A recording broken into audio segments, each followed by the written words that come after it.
Hello, welcome to Wildcat Insider, your source for inside stories around the junior high. On September 25th, a group of 7th, 8th, and 9th grade arts representatives as well as 9th grade student council members went to the Latrobe Art Center and selected the pieces to bring back to the school-wide vote. We had a chance to talk to Miss Jordan about the selection process.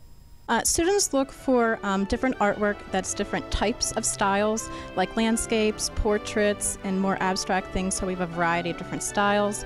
They also look for a variety of media, so like watercolors, acrylic, oil paintings, sculptures, mosaics, so we have a wide variety of choices to choose from. There are restrictions for purchasing artwork. First is the cost. We only have so much funds for the budget, so we have to make sure that we stay within the cost. And also we have to make sure that the artwork is archivable, meaning that we can preserve it for years to come. The art collection is unique because the majority of the pieces are student selected and student purchased. Funds for the art collection are raised through a variety of means. The first way is through student council, through the fundraisers, such as the magazine fundraiser that we just did. The art department is holding a few fundraisers this year, such as the pumpkin raffle, decorating contest, and the painting and pizza party, and we're hoping to maybe do a tie-dye party later in the year as well. In addition to those funds, the Art Trust also contributes money as well. Students should take great pride in this tradition. There are many different reasons why this is an important tradition for our school, but it was started in 1936 by two art teachers. So this has been going on for over 75 years, and it's a way to get the students to be involved in a live art experience. And it's also a tradition that was there for their parents and their grandparents. So students get to see artwork in the junior high and senior high that was selected and purchased by their own family members. And what I love about it is they get to see how the art choices have changed from 1936 certainly to 2015. So I love that we have a variety of artworks for students to look at on a daily basis, giving them a real-world art experience and an authentic art education. Students will be selecting artwork for the junior high art collection next week. 7th grade will go to their art or music class, and 8th and 9th grade will go during their history class. Be sure to check out the artworks on display in the new hallway.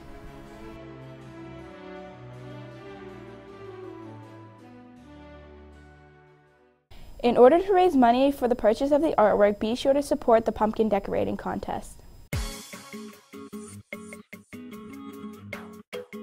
The Pumpkin Decorating Fundraiser is an event where faculty and staff donate decorated real or fake pumpkins, and students get to buy raffle tickets for a chance to win their favorite pumpkin at the end of the week.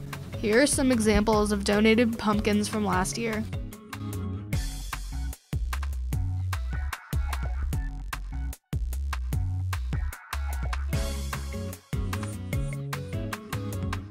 If you're interested in winning a pumpkin, they will be on display in the front of the office the week of October 26th to October 30th. Prices of the tickets are 1 for 50 cents or 3 for $1. All proceeds from the fundraiser will go towards the art program. Fall is in full swing. In today's Cat Chat, we asked students and staff what they like most about fall.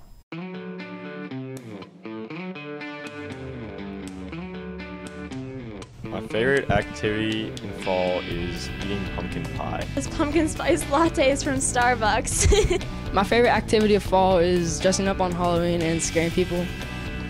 Boo. My favorite thing about fall is the weather. Carving pumpkins. Activity during fall is football. Activity for fall is football. Doing hockey. They go out and have fun out in the cold. My favorite thing to do in the fall is play soccer. Play soccer. It's football season. My favorite activity for fall is hockey. Red Ribbon Week begins October 26th. Here is Rachel Cook with a look at how the week was developed and the themes for each day. Red Ribbon Week began after the kidnapping and murder of Drug Enforcement Agent Kiki Camarena in 1985. Agent Camarena had been working undercover in Guadalajara, Mexico for over 4 years. In Agent Camarera's hometown, Calexico, California, the public outpouring of support turned into an organized community response in which citizens donned red ribbons. They became a voice against drug use and abuse.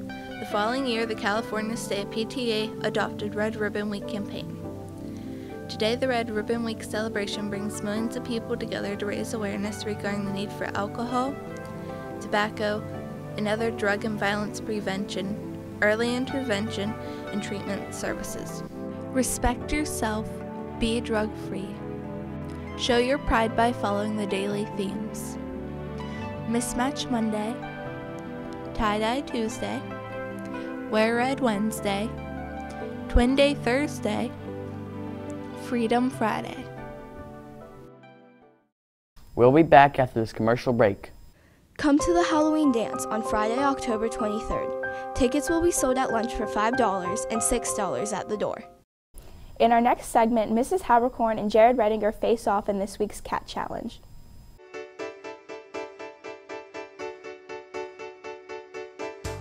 Here are the rules. 1. Opponents must keep their hands behind their backs. 2. Each person has a spaghetti noodle in their mouths to try and grab and move 3 macaroni noodles to a different plate. First one to 3 wins.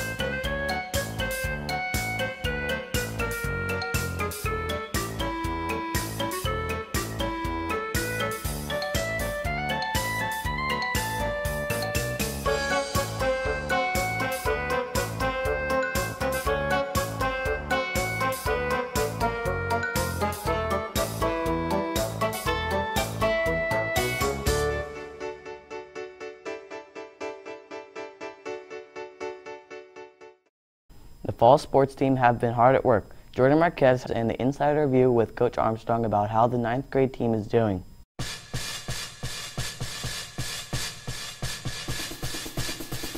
Let's bring it on. Mr. Armstrong is a coach for 9th grade football, and we asked him how the season was so far.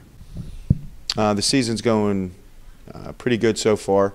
The kids are improving every week, and we just won last week, so the kids are, they're trending up, and I'm really pleased with their efforts so far. Let's bring it on.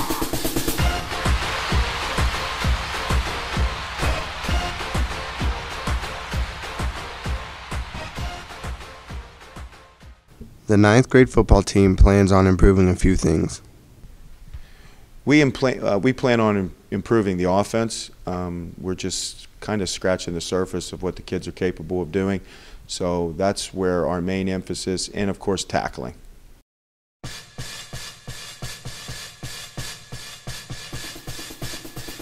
Let's bring it on.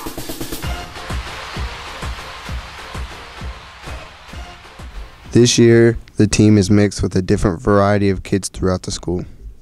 A lot of different kids that normally probably wouldn't be friends from different parts of the district that are learning to become friends and close teammates, and that's special to me because otherwise they probably wouldn't even be friends. But now they're on a team together, and they're learning to bond together, which is a good thing to see.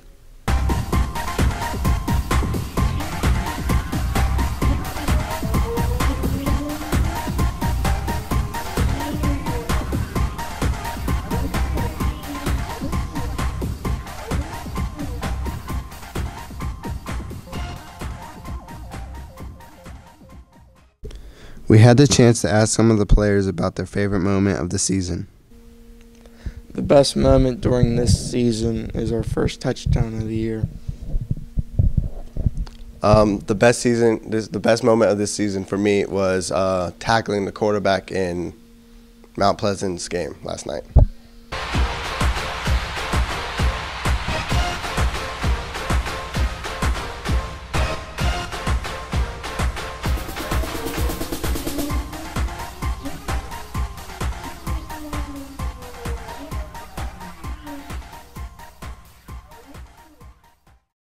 In today's Teacher Talk, Stacy Duncan asked teachers and staff what they would be if they weren't a teacher.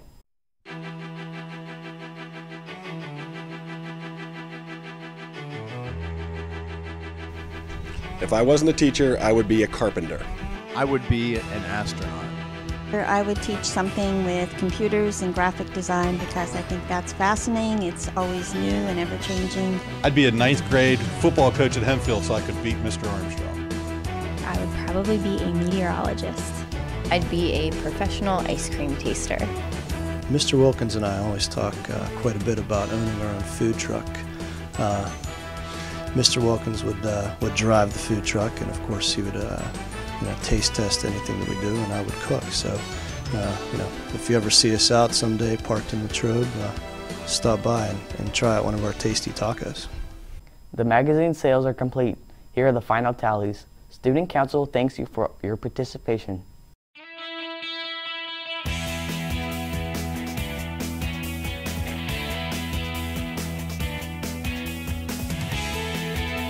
Thanks for tuning in to this edition of Wildcat Insider. We will see you again on October 30th.